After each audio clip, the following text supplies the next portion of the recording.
Welcome everyone. My name is Rakesh. I'm the founder and CEO of Snapstream, and our talk today is entitled "Clips or It Didn't Happen," and we're joined by the very awesome Aaron Rupar. Hello. And I'm excited for everyone to hear this conversation. It's going to be fun. I will not assume that anybody knows me or Aaron, so we'll just do a little introduction. All right, here we go. Yeah, so I just want to take a moment to mention who we are and who I am. I think that context will be helpful for the conversation that we're going to have. Our mission at Snapstream is to help our customers harness the power of moments. So we help organizations take long-form video. That could be broadcast television. It could be a newswire feed from a news service like AP, Reuters, CNN News Source, or it could be a video stream of their own event or any event that is happening and being broadcast over the internet. And we transcribe that event with the transcript next to the video.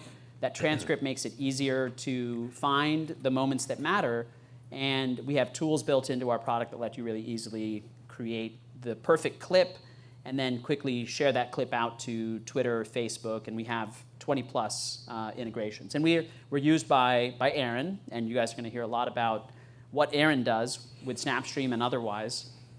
But we're also used by major broadcasters, news organizations, government organizations, and a bunch of other, about 150, a little over 150 organizations.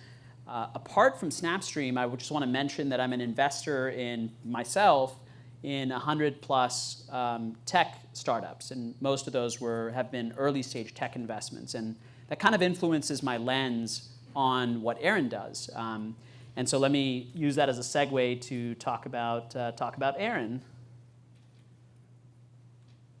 I need a better clicker here. Oh, wrong way. How many people here follow Aaron on Twitter? By a show of hands. Oh no.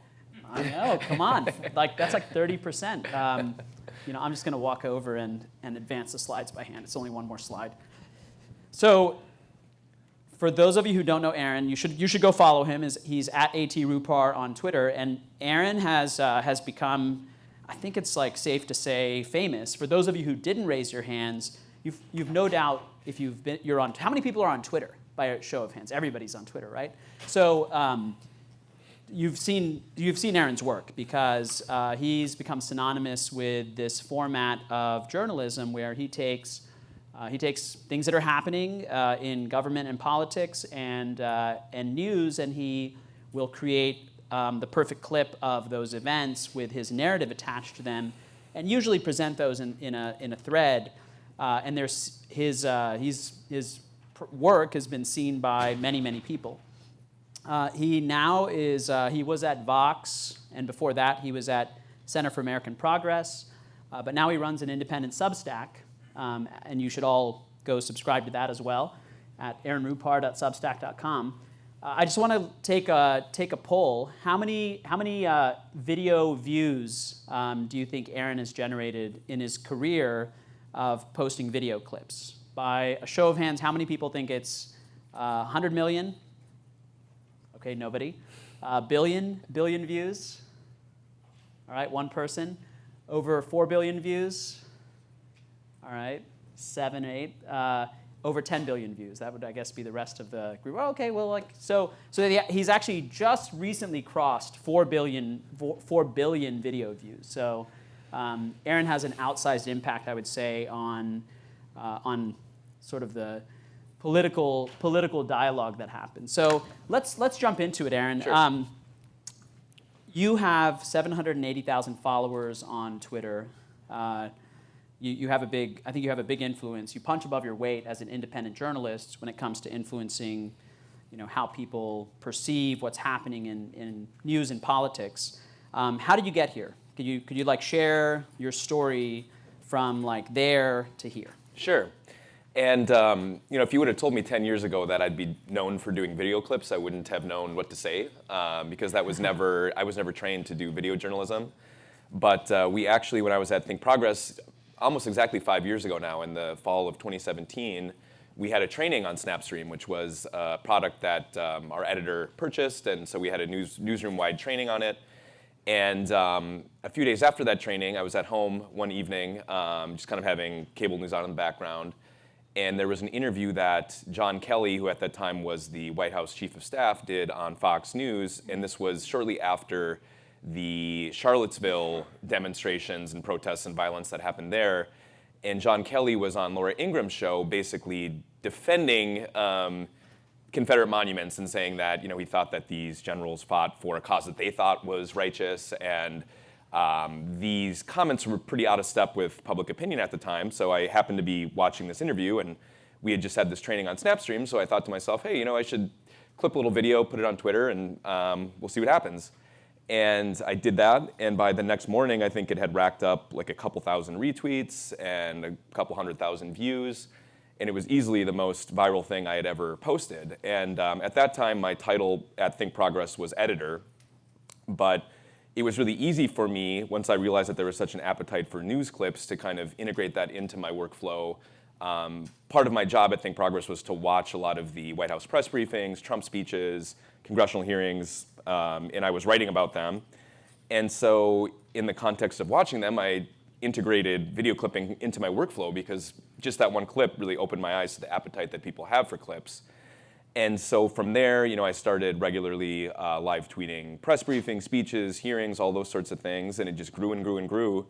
And I'm still doing it 5 years later. So clipping, really kind of made my career, because when I was at Think Progress writing, I was one of the most read authors on the site, and I had an audience. But I think at that time on Twitter, I had maybe like 5,000 followers. But basically from that moment on to the end of the Trump presidency, and it's slowed down a little bit just because the White House press briefings these days aren't the free-for-alls that they once were, and so there's maybe not quite as much interest in clips of them. But it's grown and grown and grown, and it helped me build the audience that I ended up using to go independent. And so it's in some ways been the best thing career-wise that ever happened to me, was getting into video clipping. Yeah, and I think it's really interesting that the discovery, in a sense, of clipping for you happened outside of the official responsibilities of your job. Yeah. It sounds like. Well, it was kind of within the responsibilities, and I think if it would have been something that would have affected my work negatively in terms of my duties there, it would have been a problem. But I was able, because I was watching these events anyway, to kind of integrate it into what I was doing, and it helped drive readers to the site. And it helped enhance my reporting, because I had video clips instead of just kind of written descriptions of what was happening. And so from there, I did that for a couple years, and I really became, in those years, to my followers on Twitter, the person who watched Fox News so they didn't have to, or watched Trump rallies so they didn't have to. And that led to me getting a job with Fox, because I kind of established a reputation as someone who detailed what was going on in right-wing media and politics for a mostly progressive audience. But it never really represented a problem for my actual work, because these were things I was watching anyway. Right. So it was kind of a win-win in that sense. But at that time also, it was not nearly as saturated of a marketplace for clips as it is now. I was going to ask you about that. And yeah. so the landscape was very different. The landscape was very different. I mean, I noticed this just the other night. I don't know how many people saw when Trump just the other night was on Sean Hannity's show. And Trump doesn't do that many TV interviews these days. And of course, with all of the legal troubles that he's facing, there was a lot of interest in this. And I was live clipping it, watching it, live clipping, so I wasn't really paying attention to Twitter while I was doing that. But then once the interview ended, I pulled up Twitter and I saw that about like 10 people, were all posting very similar clips. So it's become a very common thing. But back in 2017, there were very few people doing that. And so I kind of had that market cornered, which helped my account really grow and grow. So yeah, I mean, that was part of the beauty of it, was that I was able to integrate it into my work in a way that also benefited the organizations that I was working for, because I was driving traffic to their site. I was building an audience for myself that I could use to build an audience for first Think Progress and then Vox. And so in that way, it really worked out well and kind of seamlessly. How did the follower count grow, if you remember, over this time period? I mean, exponentially. I was, like I said, when I started clipping, probably around like 5,000, and then by... You had 5,000 followers. Yeah, and then by the next spring, I think I was up at like 100. Now I'm at like, closing in on 800,000. And I mean, the numbers don't mean a whole lot in and of themselves beyond that is kind of, when I went independent, that became the base I could draw from for subscribers. And so it kind of became, it's a form of currency as a journalist having that size of an audience. Right. But, it was kind of, again, bewildering in a sense because it was something that I totally stumbled into. But there was such an appetite at that time for clips that it just allowed me to keep growing my account. You mentioned that the market is a lot more saturated now, so you have a lot of different people that are live tweeting things. We had dinner together with ASIN the other night. Mm-hmm. And if you don't follow ASIN is another person that's a member of what I would call the Twitter cliposphere. And there are, like Aaron is saying, another dozen or so folks out there that are frequent clippers. Mm-hmm. But what is it that makes you when you're live clipping an event? What's your brand or what's your point of view that you bring to the clips that you make? And really, at Snapstream, the way we think about it is like a clip is just a video segment, but the moment is when you wrap that in a narrative, in a context, and it gets transformed into something that then becomes a memory for someone else or drives a conversation, helps make a decision. Mm-hmm. So what is it about the moments that you put out there that are transformative? Well, I think that, to begin with, the thing that I became known for was doing threads. And so instead of pulling just one individual clip of an event, I would do a thread that was kind of like a highlight package. So, oftentimes for congressional hearings, because these hearings will take sometimes all day, the value that I provide is kind of boiling that down into maybe a half dozen to a dozen or so clips, sometimes more than that depending on the hearing, that people who don't have the time to watch an all day long hearing can refer back to at the end of the day and kind of get caught up, see the key moments, and see them unfiltered, because that's part of the thing that I think people really appreciate about clips is that they can encounter kind of the real thing. It's not filtered through someone writing about it. It's right there for them. And so threads, I think, have become kind of the mode of clipping that I'm known for. But one of the things that really benefited me covering Trump and the Trump White House at that time was that both at Think Progress and at Vox, I worked for publications where you could have voice. I didn't have to, make false equivalencies or kind of downplay things that I thought, either were untrue that Trump was saying or that I thought reflected kind of, immorality in one way or another. And so I was able to use my voice and provide context when I could within the context of doing threads. And so, that kind of became my thing was both the threads, but then also really immersing myself in right-wing media and the Trump White House.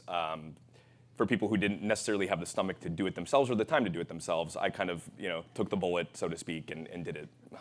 Was there an aha moment for you as you were, you mentioned the John Kelly clip that you posted, and that was sort of probably eureka. You're like, hey, there's something here.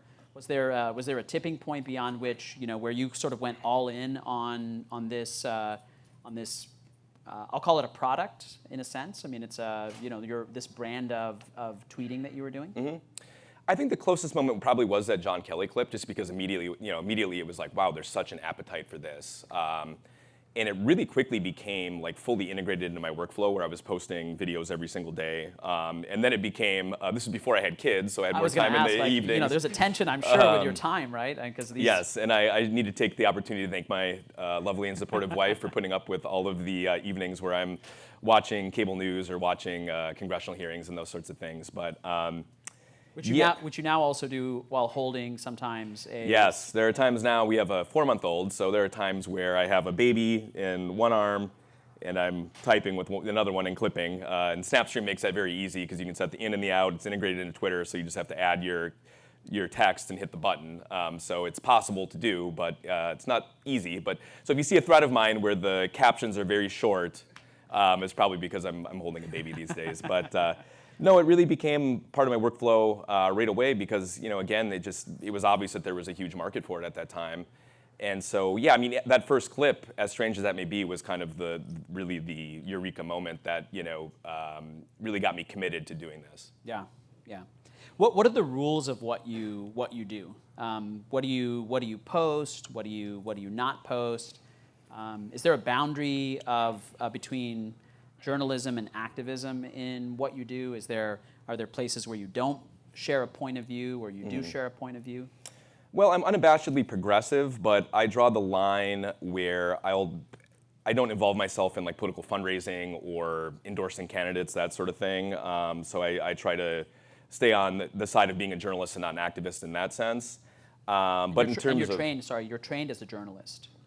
Well, I worked as a journalist for a very long time. I don't actually have any formal training. I have a master's degree in philosophy, which I think actually helped covering Trump, to provide like a grander context for what was going on with him. But no, I kind of stumbled into journalism, and then I stumbled into the video clipping thing. So I guess not having plans can work out sometimes. But yeah, what was the question again? Sorry. What the rules are. The rules, yeah. What do you what? So what especially you post, what you don't post. It's very challenging covering Trump because obviously he is skilled at using reporters as vehicles for misinformation if he lies, and then people quote him without fact checking, that sort of thing. So I try to be mindful, and I'm not perfect at this, but I try to only have clips that, if there is a false claim being made, a lie being made, I try to include that, very clearly in the caption, leading with, this is false, here's what the fact of the matter is. So I try not to allow politicians or public figures to use people like me as vehicles for adding to confusion or misinformation, those sorts of things. So that's a rule that I'm always mindful of, and it can be challenging in these times where misinformation has become weaponized and it's part of our politics. And when you're clipping and posting in real time, it's not always possible to fact check things. And so you're watching an event and you have to decide on the fly where the beginning of the clip is, where the end of the clip is, what you're going to say about it. And so in some cases, if there's a politician or a public figure making a claim that seems untrue to me, but I can't immediately fact check it, I'll pass on that, or you try to only quote the true parts of what is being said, those sorts of things. So it can get kind of complex in the moment when you're making those sorts of decisions, but that's the one thing that I'm always trying to keep in mind, is to try to use my platform to add to understanding and clarity and not confusion.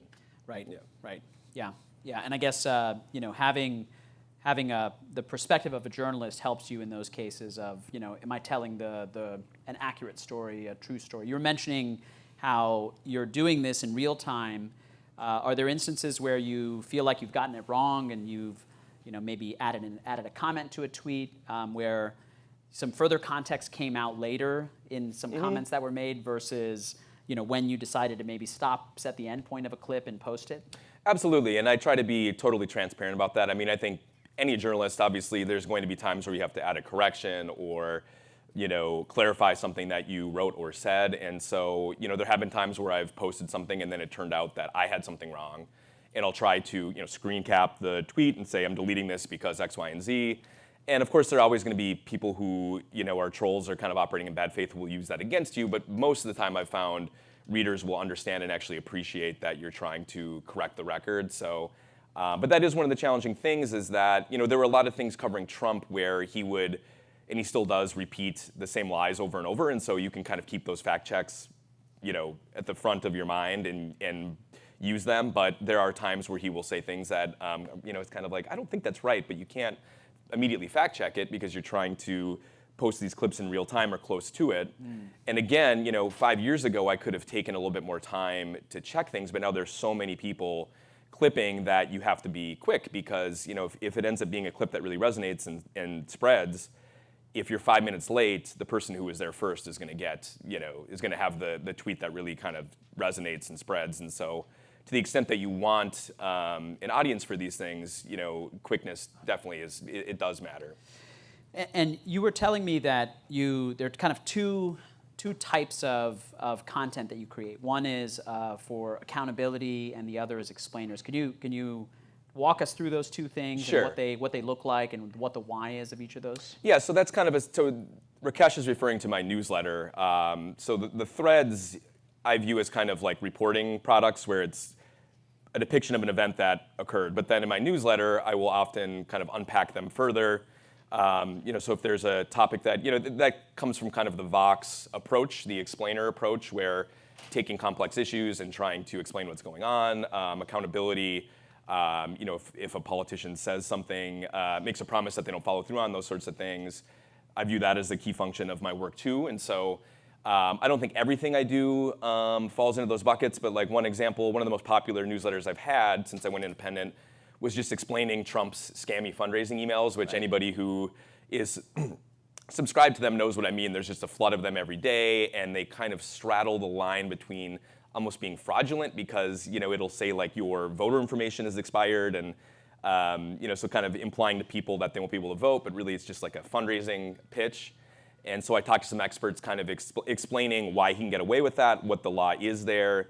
So that would kind of fall both, I guess, into the category of an explainer and accountability journalism. But so I kind of find little topics here and there to shed light on in my newsletter. But the big story I've been covering over the past year is just the kind of the GOP assault on democracy these days and sort of the fraught state of our elections here. And so that's kind of the big zoom out story where I'll kind of cover little aspects of it on a daily basis. But then even sometimes, like the most recent newsletter I did before flying here was just unpacking Trump's interview on Hannity and how he made his legal exposure worse with a lot of the things that he said. And again, that's reporting and analysis that's informed by the threads that I post. So there's kind of a symbiotic relationship in that way where I'm posting these things on Twitter for a social media audience, but then I go further in depth in the newsletter. And the audience obviously has a lot of overlap. Most of the people who subscribe to my newsletter follow me on Twitter. But I try to make sure that in the newsletter I'm adding value by going a little bit deeper than the things that I post on Twitter. Yeah, and it's really interesting because you have a unspoken, informal collaboration with a lot of people who will quote tweet your threads with their own analysis. Like you'll have legal experts you were mentioning. Yeah, I mean, one of the people who is often quote tweeting me is George Conway, and usually he, being a trained lawyer, will add further context and expertise that I immediately can't provide because I'm not a trained lawyer. But it ranges all the way from George Conway to Mark Hamill, who will, have kind of nice things to say or retweet things. And, that's one of the beautiful things about Twitter is that, it kind of can get you in touch and have sort of strange friendships with all sorts of different people. But, I think that's one of the things that's really appealing about clips is that it's an object that people can share in their own way. If you're a lawyer, you can add kind of a legal frame to political clips. Oftentimes members of Congress will, if I clip part of their speech, will retweet that. So it's something that people can interact with on their own terms. But yeah, I mean, you will definitely, and when you have the sort of account that I do, you will get some very strange. I mean, I was retweeted a number of times by Trump. Where I think the situation there was whoever was running his Twitter page would be looking for a specific clip and would search for terms that they thought would find reveal the video that they wanted to share, and mine would be towards the top of the search results. And so that was always very surreal to see Trump, a quote from one of his events and then him retweeting me kind of obliviously.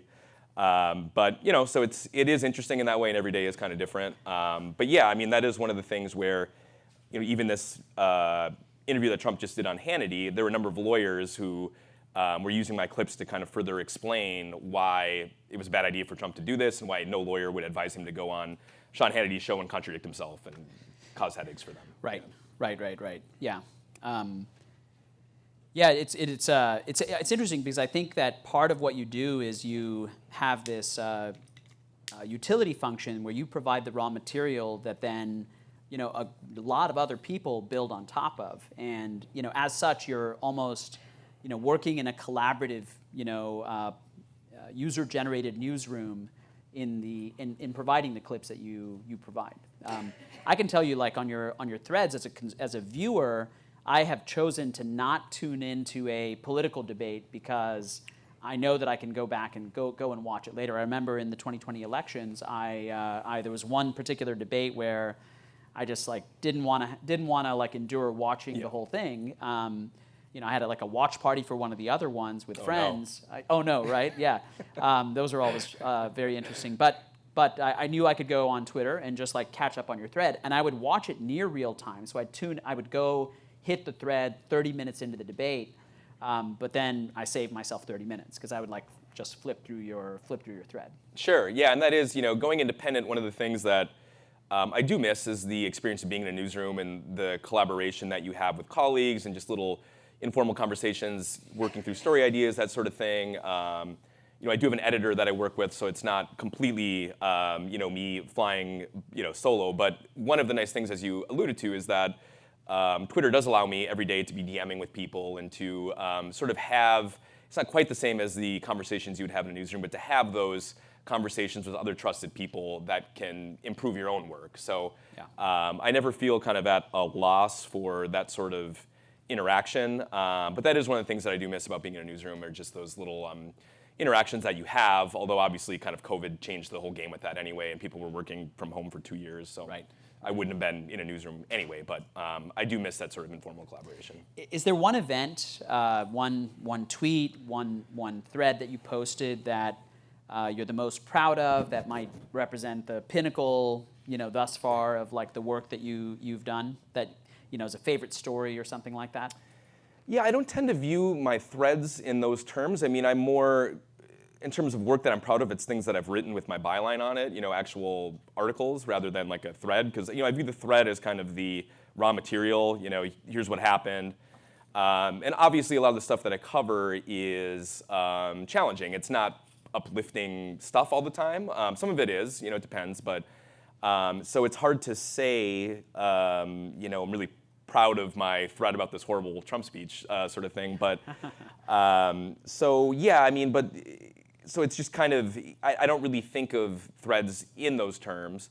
But there are a lot of things that I've written both for the newsletter and elsewhere that I would kind of present out there as like, here's a clip of mine that I would refer people to. And oftentimes they're informed by the video threads that I do. So it's not a completely separate thing. But I just don't really view threads in those terms. I just view it as almost like a notebook or like just sharing what's going on. So if we zoom out, I'm curious, why is it that you think that clips are the force that they are in our culture today? Why are they so significant? Why are they what drive the narrative in so many cases? I think there's always been a big demand for clips. I just think that now in this modern era, everybody can have access to them. You don't have to be a producer for a TV station that has like a library of footage. You can use Snapstream or you can use TVIs and have access to everything you would ever want to post video clips on your own. And so it does in that way kind of turn everybody into a reporter. If you want to operate in the clipping space, people have the tools now to be able to kind of report the news on their own. Part of the value that I provide is really immersing myself in it, because not everybody has the time to watch 6 hours of Fox News or a whole congressional hearing. And so it's a little glib to say everybody is a reporter, because not everybody's going to have the time to really, kind of immerse themselves or the technical knowledge of how to post, even if they do have the time. So we're also in a very visual era right now where, whether you're talking about Instagram, TikTok, people really like video clips. And so, I think especially though, during the Trump years, as everybody I'm sure remembers, the White House press briefings were free-for-alls, Trump's rallies were circuses, hearings, congressional hearings were often very colorful, and so those are the sorts of things that make for really compelling clips. I clip a lot of Biden speeches. Pretty much every speech that he does, I clip. But and there are moments that take off from Biden speeches too, but it's not the same as the Trump years where I knew almost everything I posted of Trump speaking would take off and go viral. It's just a more normal presidency and era, although there's still a lot of craziness in our politics. But I just think that it's both kind of the popularity of clips is a commentary on sort of the state of political news consumption right now in general, but then also in the Trump years, it was even beyond that, because everybody remembers the first Sean Spicer press briefing and the claims about the crowd size being the biggest of all time, or whatever it was that he said. And it was just very unusual stuff, and so it made for compelling content.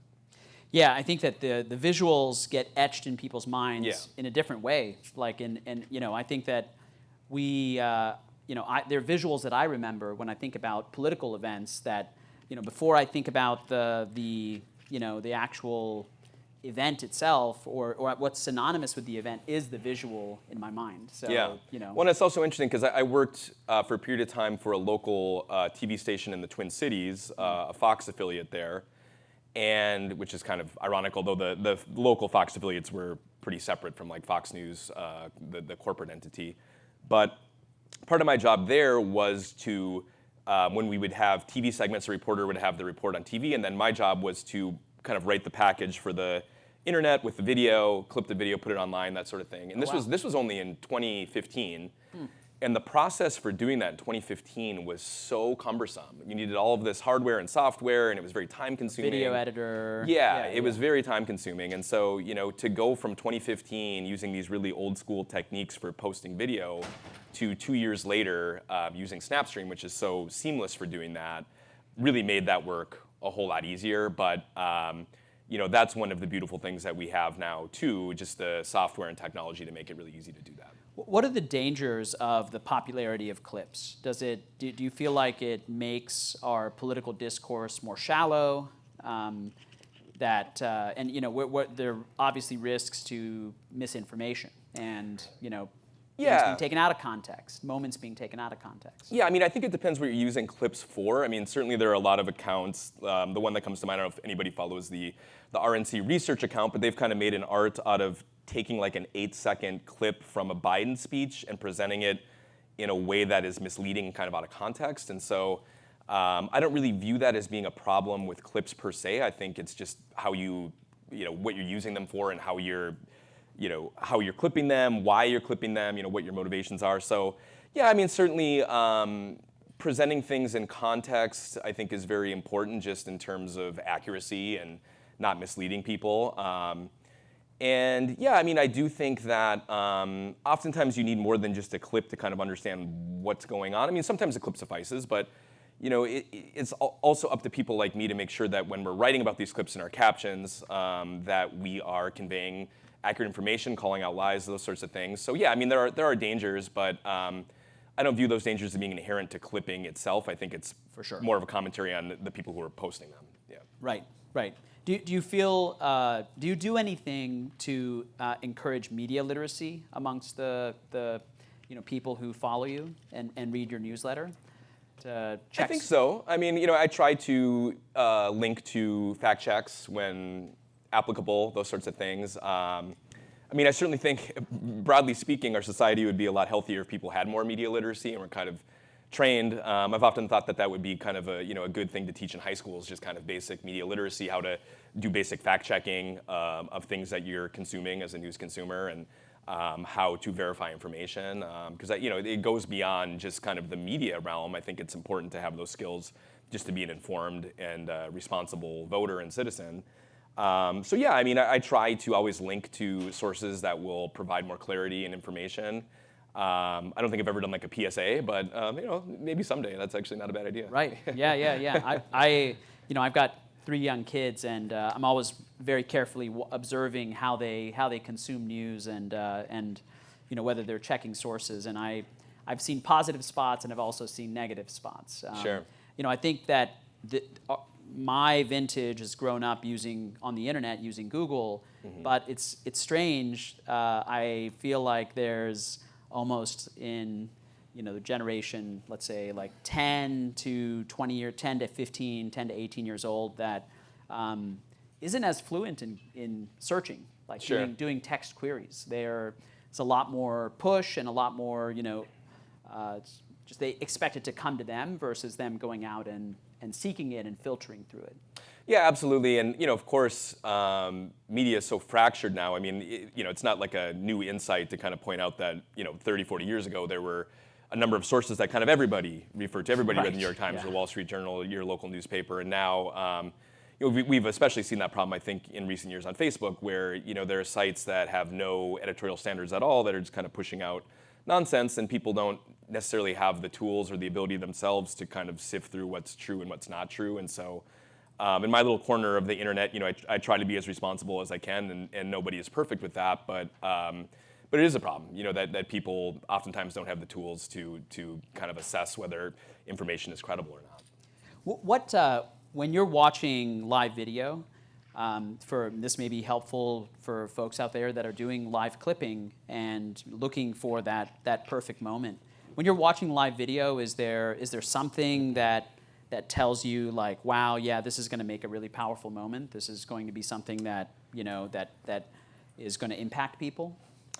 Yeah, I don't think I couldn't really boil it down to like one or two things, but there are categories that I know when I see them are going to take off. I mean, anytime that there is a conservative on Fox News criticizing Trump, for instance, that's a genre of clip that people are always very interested in.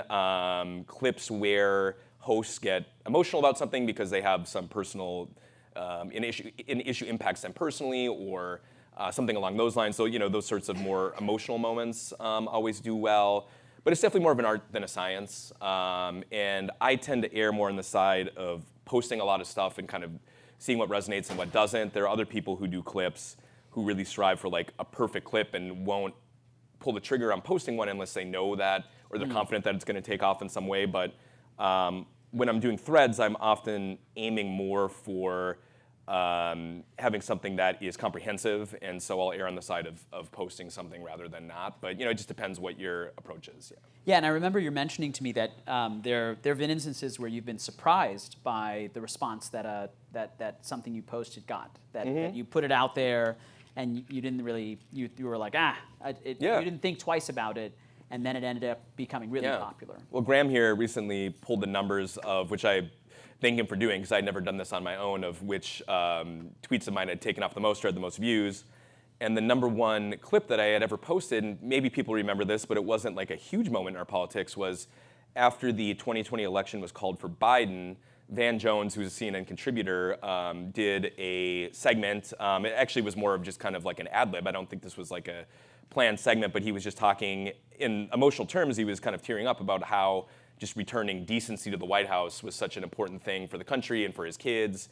Just that, again, just like the return, the restoration of decency in public office. And I posted that not really thinking much of it, but it ended up getting retweeted by LeBron James. And so it absolutely blew up from there and ended up being the most, I think it has like 11 million, 12 million views, something like that, which actually in the context of clipping, there are other clippers who have posted clips that do like 30 million views. So I haven't, I'm maybe not the person to talk to about hitting that like absolute ceiling, but that was an example of something I posted, not thinking much of it, but if the right person retweets it, it can really blow up.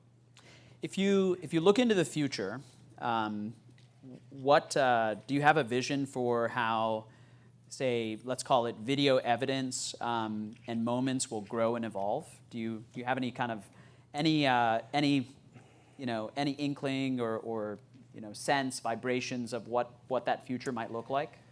Well, I think there's a lot of people doing really good work these days, like on YouTube, where they're using news clips but adding their own commentary to it. So it's more of like a package and not just a clip. And so I think we're going to see more and more of that as a way for journalists to kind of get their voice out there. Like I personally, my voice kind of comes through in what I write above the clips and in my newsletter. But in the video space, I think there's a lot of journalists doing that work of, instead of having a 2-minute clip that's just the clip itself, adding a couple minutes on either side with some context and backstory and things like that. So that's one kind of growth area and something that seems to be really kind of picking up steam right now.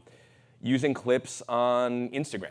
I see people putting together these Instagram stories with moving text and all these different special effects, and it kind of blows my mind because I feel like kind of a very old man when I'm scrolling through my stories, like, how are people putting these together? But I see more journalists using them for news content as well, and I know Snapstream, that's an area that you guys are kind of growing into, is trying to integrate into Instagram. But so yeah, those are two areas. If I could predict the future, I would try to get there before other people. But those are two little areas that I've seen where things seem to be kind of evolving very quickly.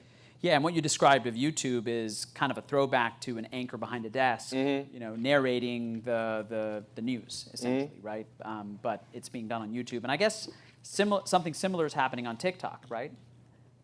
Yeah, again, TikTok, I'm not even on TikTok. So I am on Instagram, but I'm not on TikTok. And that's actually one thing that's maybe worth pointing out, is that Twitter makes it almost impossible to monetize videos unless it's original content. And so that's where, if you're adding commentary in the video, that adds value, that makes it monetizable. But YouTube, for instance, their standards aren't quite that high. I mean, again, it helps if you're adding.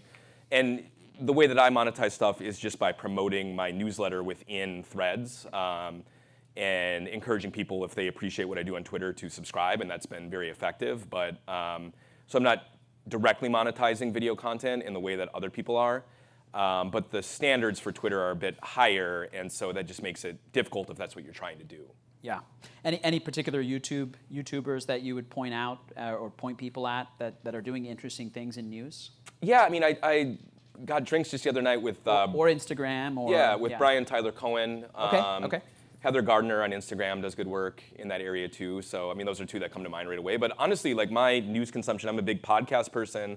I obviously watch a lot of cable and video streams, and I read a lot. But I've never been able to get into like watching video podcasts. It's just like too demanding of my attention. The audio I'll listen to if I'm running errands or working out, those sorts of things. But it's just impossible for me to do anything else if I'm watching a video like that. So I'm maybe not the person to ask about like who the best YouTubers are.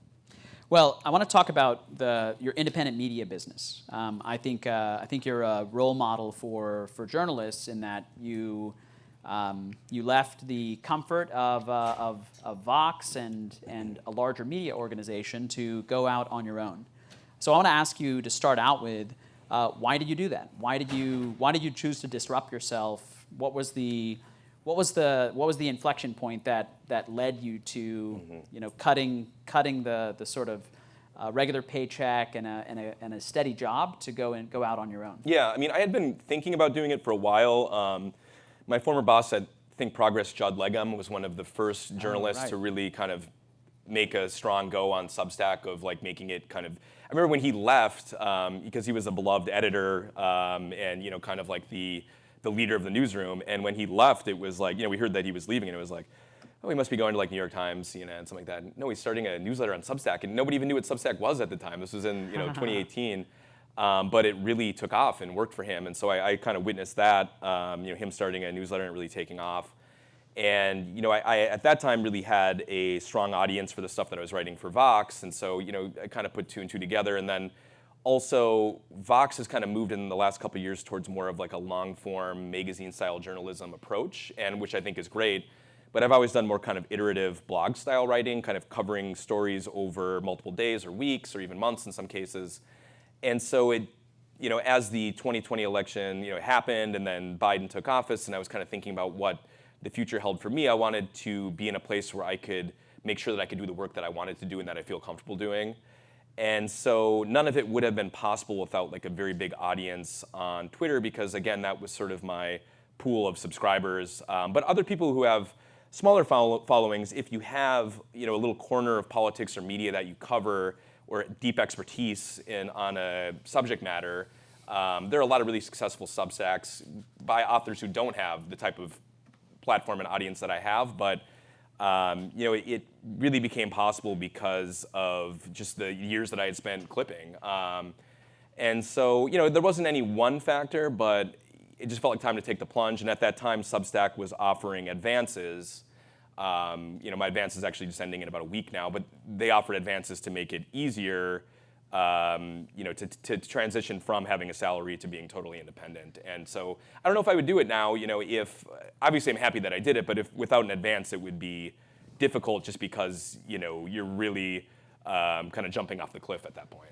Yeah, I think if I play back to you what you just described to me, and with my hat as a startup investor, you spent a lot of Center for American Progress and Vox establishing product market fit. You kind of had figured out through the iterations and the work you did there, what your product was. So these video threads, short clips, the explainers, the accountability work. And so you sort of had figured out, like, I know that this is going to work, and you had the conviction to then say, okay, product market fit established, let me go try and build this on my own. Yeah, I wish I had thought through it as intentionally as you just did. I never really thought, those were the terms that I thought about it in, but no, I knew that I had an audience that would support me, if I did this. And, it's been really gratifying. I mean, if I could go back a year ago and kind of, convey some lessons to myself, 1 year ago me, it's not linear growth, it kind of ebbs and flows. And, there are weeks where your subscribers will dip a little bit and you think that maybe you've lost your touch or you'll never get another subscriber, and then it goes back up. So, and now I kind of realize that that's part of it. But, when I first started the newsletter thing a year ago and there was a week or two where it would dip, it's like, oh goodness, maybe I'm just done for, because, once you leave the comfort of having a salary in a job like that, I had this advance, but beyond that, there wasn't really a safety net. And I'm grateful that it's worked out. But I had a pretty good idea that people would support me if I did it, and they have. So it's been good. Yeah, it's great. So actually on that point, I wanted you to share some of your operational insights. You're coming up on a year of running this Substack. And so if you could go back to talk to yourself a year ago, what are the things you would tell yourself that you've learned, the big insights, the big, the things that you didn't, you wish you had known that you didn't know? Yeah, I mean, the thing about growth not being linear is one right away. It took me about 6 months to figure out that the best way for me personally to promote my newsletter was to promote it within the threads that I was doing. So for the first number of months, I was really obsessing over the newsletter itself. And obviously I still have quality standards and try to make sure that it's a good product, but I found that even if I was doing a thread on a topic that I didn't plan to write about in the newsletter, it was still worthwhile at the end of a thread to kind of put a tweet in there saying, hey, if you appreciate this thread, please check out my newsletter. You'll probably like it. It's the best way to support me. And that has definitely been the number one most successful way for me to promote what I'm doing. Sometimes it can be, people get annoyed when they see you promoting stuff like that. But you just have to do it if you're running a business like that. And, people, if they're already subscribed, will just they're not going to unfollow you just because you're promoting your product on Twitter. But so I've just found that kind of promoting it where the eyeballs are is the best way to do it, and that for me is on Twitter rather than like within Substack or kind of independently of what I'm doing on Twitter. So one thing is like, you have to do some sales and marketing, essentially, right? Any other insights? Yeah, I mean, operational insights. So our son was born in May, and that was challenging just because obviously when you're independent, you don't have parental leave, so you just have to kind of work through it. But what really has helped since then is I have started hiring freelancers to help write. Delegation. And I work with them on pitches and frames to make sure it fits the newsletter, but just offloading even a little bit of work, as I focused on being a dad over the summer was really helpful and kind of helped me get through that. So delegating, and that's something, as I enter my second year that I'm really looking forward to doing more of in terms of having different voices in the newsletter, different writers, and working more as an editor and publisher than kind of doing the whole thing myself. Yeah, and I think you mentioned that your frequency of newsletters was much higher at one point, and then you sort of gave yourself some grace and you backed off of that. Yeah, I was doing 4 a week up until my son was born in May, so that was, a good 6-7 months of that. And, it wasn't that it didn't go well or that it was just a lot of work. It was doing 4 newsletters a week was a grind, and so I backed down to 3. Which I think is kind of better for everyone because I'm putting a couple days into a newsletter instead of just 1 day. And I think it's kind of benefited both the product, but also kind of my state of mind and work-life balance. So yeah. You mentioned Judd, and I'm curious and whether you have built a formal or informal set of advisors or people that you lean on when you need help or. You feel like you're out of your depth, and you can draw upon them. Judd definitely. When I was considering going independent, I talked with him and kind of picked his brain on what worked for him and what his advice was. And even Asen, who I'm in touch with him almost every day. We're talking through what clips are going to post, what worked, what didn't work, and so And those you guys are kind of right. competitors, right? I mean, sort of. You could look at it that way, but I think that the market is big enough where there's plenty of room. So we never quite look at it that way. He's actually very sensitive about not wanting to post the same videos that I post. More sensitive than I am about that because I feel like we just kind of have to do our thing, and if we both post the same thing, it's not the end of the world. But he will actually. I've noticed that when I'm like doing a thread of an event that he's watching as well, he'll kind of hang back and wait to make sure he's posting something that's different from what I'm posting, which is kind of interesting. And that's nice of him to do that, but I don't think it's totally necessary. But yeah, I mean, people like that. I mean, I'm in touch every day DMing with people about, again, it's those sorts of interactions have kind of taken the place of newsroom conversations, and they're not quite as rich because it's, you're DMing, you're not actually face to face with someone. But working at as many different places as I've worked and being in touch with as many people as I've been in touch with over the years has helped, has helped both in having other voices that can kind of weigh in on stuff, and also just kind of like story ideas as well. So, yeah. So my last question, and then I want to open it up to audience questions, and I think we have maybe some questions from the live stream. We'll get into those. My last question, though, is you talked about, one of your insights was, realizing that it wasn't going to be linear. The growth was going to be lumpy, and really it's a sort of a question of marshaling your emotions so that your expectations are calibrated so that you're not really disappointed and dejected one day. Was there a point in the last year where an inflection point for your emotions where you said, hey, this is a great move, everything's going to be all right? Yeah, I mean, this will sound kind of basic, but it was basically when the revenue replaced what my salary was at Vox, because then it was like, okay, like this is not going to be a financial disaster for my family. It seems like it's sustainable. So I think I hit that point about 5 or 6 months in. And so, yeah, but I mean, even then, again, because it's not linear, you always feel like it's kind of at threat. And, one of the things, I'm coming up on my 1-year anniversary of going independent, and it's something like, I believe it's about a third of my revenue was from that first month, people signing up right away.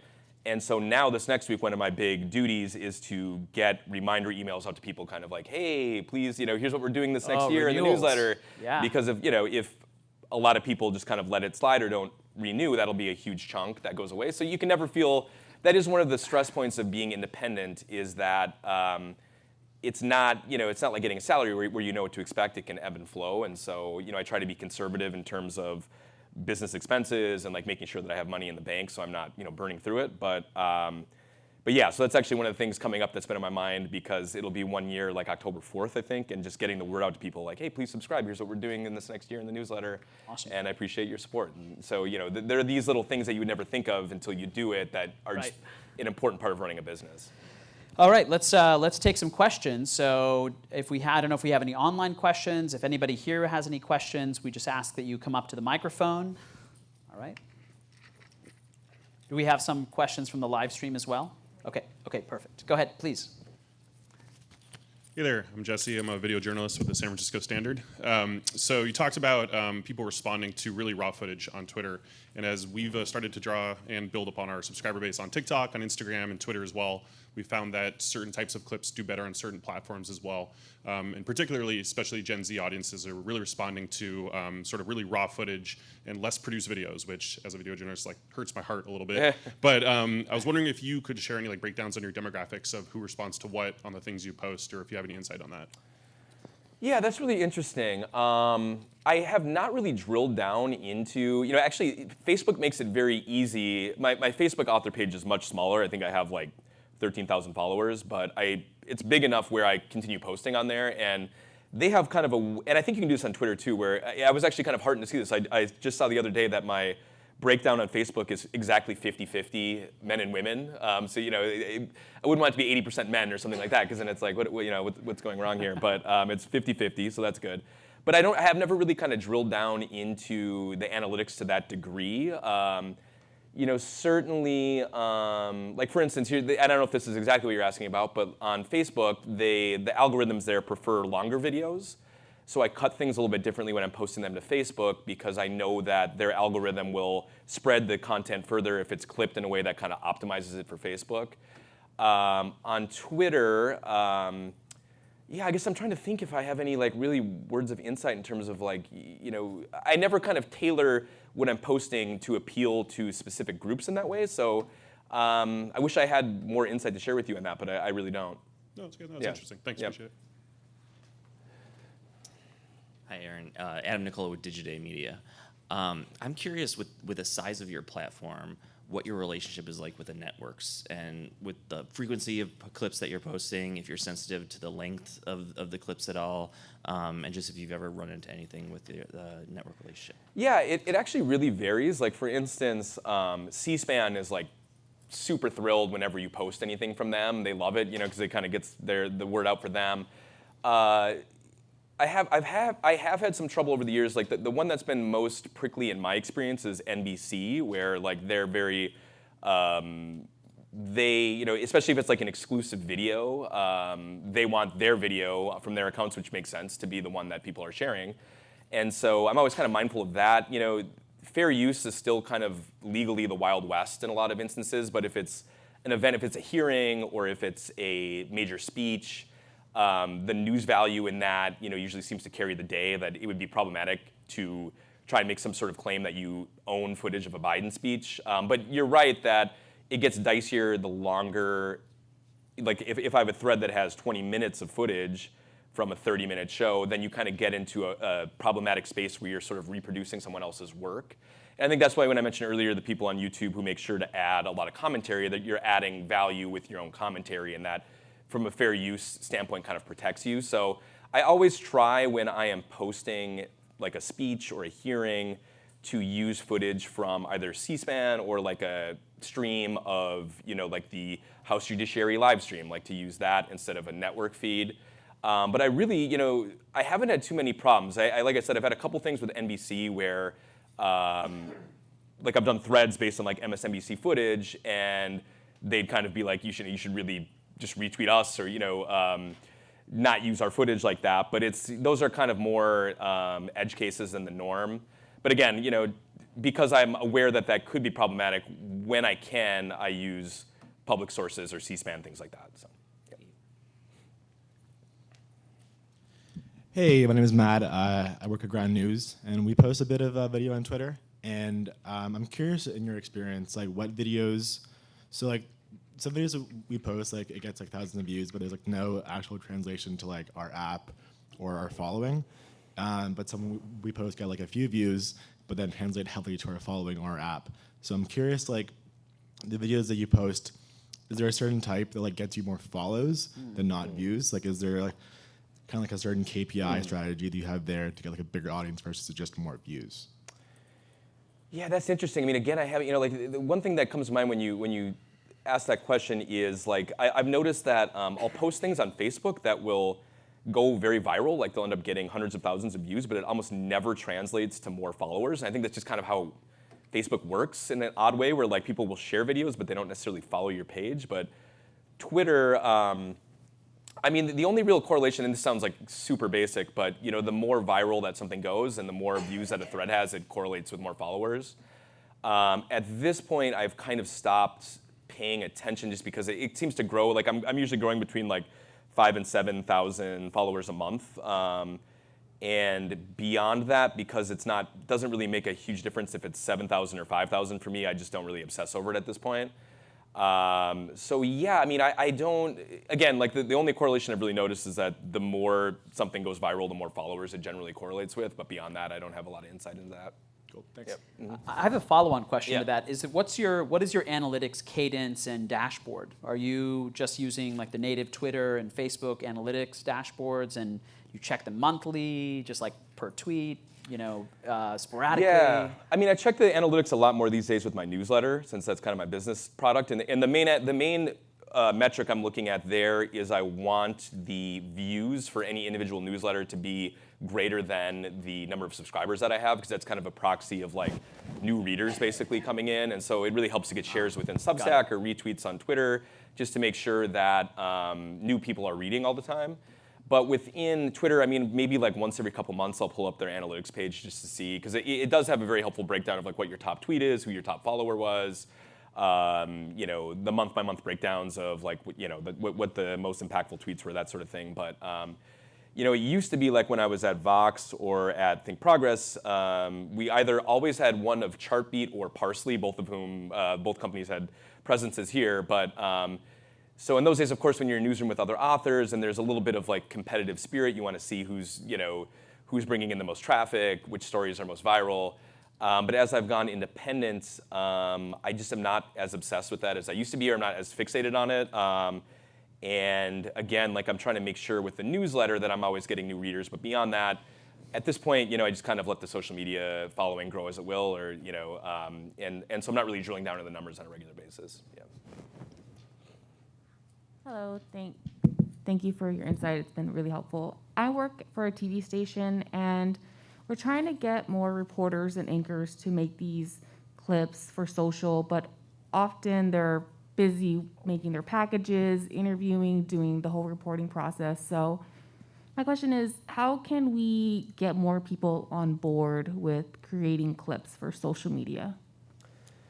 Yeah, I mean, I think kind of demonstrating the upside of it is important, just in that, if you do, if you post a clip or do a package that's really impactful, that it will benefit you in terms of your audience size, people following you that weren't before, those sorts of things. I mean, I think, again, that seems pretty obvious, but I think you have to convey to people in your newsroom that it's worth it for them to put in the time to do it. Again, for me, it was kind of unique in that the upside of clipping was obvious, like right away for me, and so I could see that being more complicated in a newsroom where people are busy and it's not their top priority. But if you can show them numbers, metrics that indicate, hey, that video package you put together, you gained 50 new followers, or the station account gained X number of followers. I think just kind of those basic numbers, being able to quantify things helps. Yep. And I think maybe a question or more from the web audience? Yeah, I have a couple. So this one's from Jimmy. How do you combat misinformation in clips that are going viral so quickly and spreading so fast? Well, Yeah, again, the saying, by the way, right, is that the lie gets all the way around the world before the truth gets its pants on, or something like that. right, Yeah, wakes up in the gets out of morning, bed, or yeah, right. Yeah, maybe I might have added a little color to that one, but well, I mean, first of all, again, like I'm trying to make sure within my own clips that I'm not containing misinformation. But one thing that's actually kind of interesting in that context is that, of course, on Twitter there is a tweet video function where you can tweet someone's video, kind of stripping away all of the text that they wrote, so you can reshare it basically. And I have noticed at times that like I will post a clip of Trump saying something with like a fact check, like here's the truth of the matter, but then a right-wing account will, repost my video without that and kind of use it for their own purposes. And so that's kind of a tricky edge case where, it's just, I can't necessarily control that all the time, but I do try to be mindful in clips that I post that they can be used in that way, and so I try to be careful about that. So yeah, I mean, again, I try to be very sensitive when I'm posting things that I'm not spreading misinformation, so yeah. Okay, and this one's from Carol. When speed is so important, what tools do you use for fact checking?